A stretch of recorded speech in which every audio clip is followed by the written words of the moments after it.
Sementara di Solo, Jawa Tengah, Saudara, Presiden ke-7 RI Joko Widodo menanggapi hasil lembaga survei indikator yang merilis tentang respon masyarakat terhadap kasus ijazah Presiden ke-7 Joko Widodo.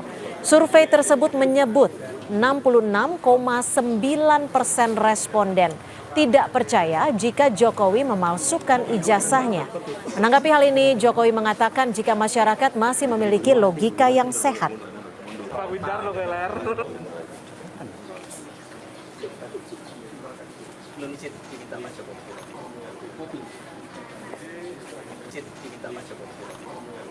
Ya, artinya masyarakat memiliki logika dan penalaran yang sehat.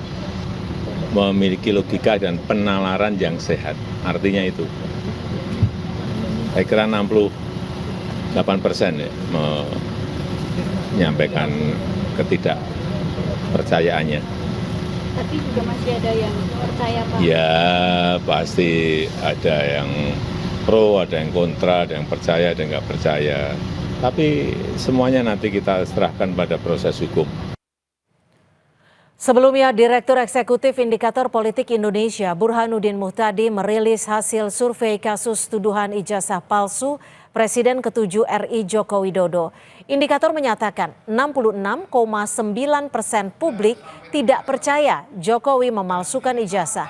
Burhan mengatakan kasus ijazah Jokowi menyita perhatian besar masyarakat Indonesia.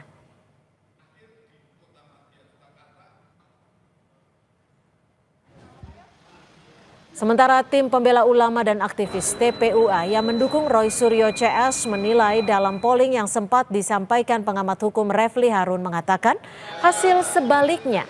Yang mereka dapatkan salah satunya bahwa 91% percaya Roy Suryo yang meragukan hasil lapor Barreskrim Polri terkait ijazah Jokowi.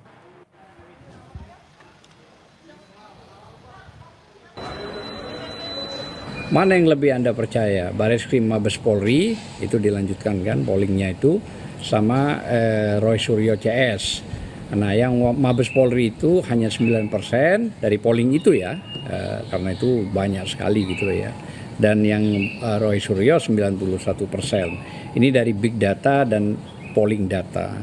Artinya ini kan sebuah nurani dari masyarakat.